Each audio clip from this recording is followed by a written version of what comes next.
మనకి A:B ఇచ్చాడు, B:C ఇచ్చాడు, A:B:C ఎంత అని అడిగాడు.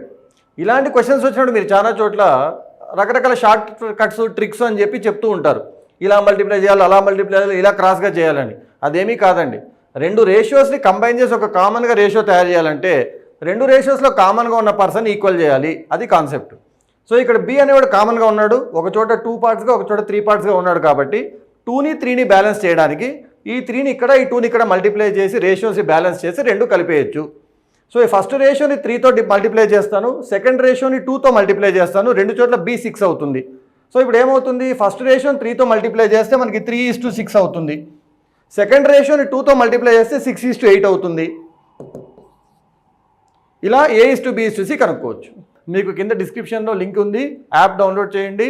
మన SSC కానీ బ్యాంకింగ్ కానీ కాంపిటేటివ్ ఎగ్జామ్స్ యాప్టిట్యూడ్ కోర్స్ ఉంది, ఎన్రోల్ అవ్వండి. ఇలా లాజిక్స్ అని నేర్చుకోండి, కంప్లీట్ కాన్సెప్ట్స్ అని నేర్చుకొని మీరు అనుకున్న ఎగ్జామ్ని క్రాక్ చేయండి. Thank you.